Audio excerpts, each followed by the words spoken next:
Et si Roland Garros n'avait jamais été un joueur de tennis? Et que personne ne vous l'avait dit?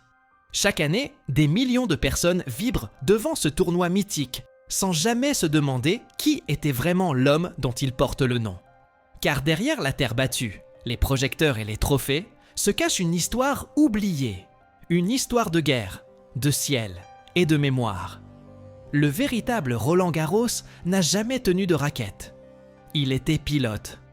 Un pionnier de l'aviation. En 1913, il traverse la Méditerranée en avion, seul, de Saint-Raphaël à Tunis. Un exploit insensé pour l'époque. À cette époque, voler était une prise de risque immense.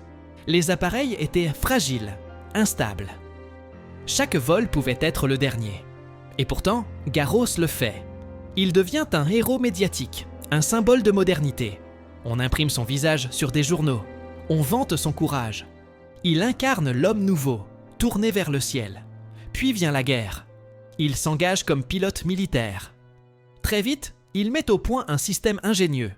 Un dispositif qui permet de tirer à travers l'hélice sans endommager l'avion. Un détail technique? Non, une révolution.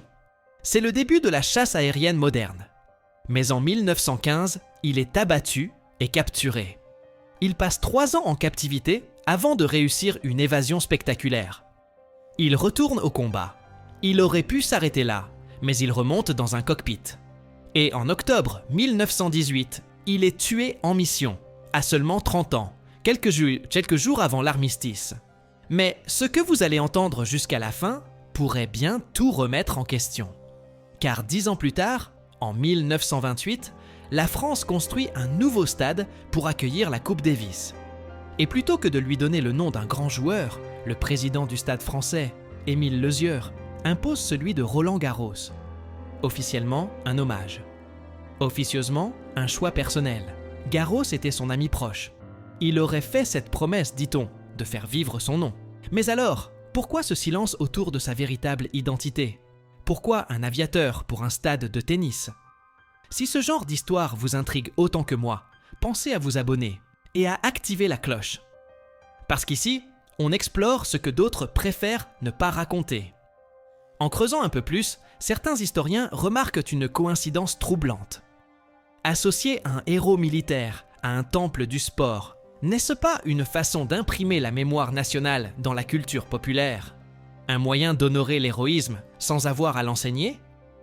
Une forme douce de patriotisme culturel. En nommant ce lieu Roland Garros, on insuffle un récit, sans avoir besoin de le raconter.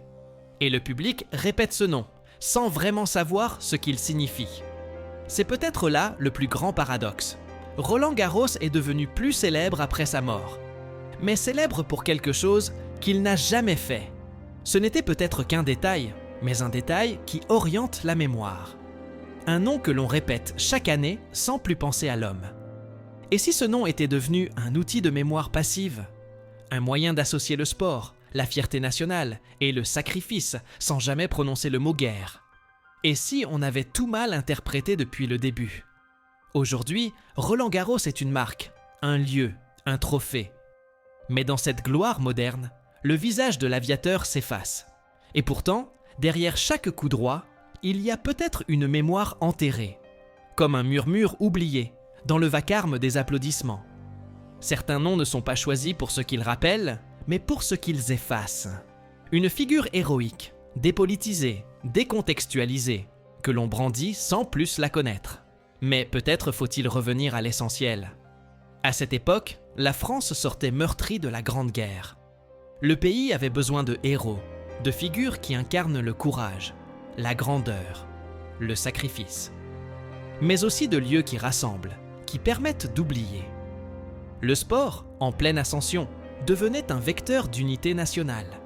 Associer le nom d'un aviateur mort au combat à un stade flambant neuf, ce n'était pas anodin. C'était donner au tennis un supplément d'âme, une aura tragique, une noblesse. Comme si chaque balle échangée sur le court devait résonner en mémoire de ceux qui, quelques années plus tôt, avaient tout risqué dans le ciel. Ce choix, fait par un ami personnel, semble aujourd'hui chargé d'émotion. Mais il est aussi profondément politique, car la mémoire des morts est toujours instrumentalisée. Roland-Garros est ainsi devenu un monument invisible. Non pas une statue, mais un nom qui recouvre une vérité oubliée. Ce phénomène n'est pas isolé. L'histoire regorge de noms que l'on prononce sans en connaître l'origine. Des rues, des bâtiments, des écoles. Et quand on gratte un peu, ce ne sont pas toujours des figures de paix ou de science. Parfois, ce sont des hommes de guerre. Parfois, des controverses. Parfois, des symboles vides, choisis non pas pour ce qu'ils disent, mais pour ce qu'ils taisent. Et c'est peut-être cela, le vrai pouvoir du nom Roland-Garros. Faire écran, occuper l'espace, laisser croire qu'on sait alors qu'on a oublié. Quand les enfants entendent ce nom, ils pensent au tournoi, aux stars du tennis, à la terre battue. Mais l'homme, le pilote, le fugitif, le mort en mission, lui, il s'éloigne. Son visage devient flou. Son histoire devient accessoire. C'est une autre forme d'oubli. Une mémoire visible, mais vide. Alors que reste-t-il, au fond? Un nom scandé chaque année, dans les tribunes. Des logos, des affiches, des trophées. Et cette sensation étrange qu'on célèbre quelque chose, sans savoir quoi. Peut-être est-ce là, le mystère. Et peut-être qu'en redonnant un peu de lumière à l'homme derrière le nom, on se reconnecte à une autre vérité. Plus complexe, plus humaine, plus fragile aussi. Et vous, que retenez-vous de tout cela? Un simple hommage entre amis? Ou un message codé, transmis à travers le temps?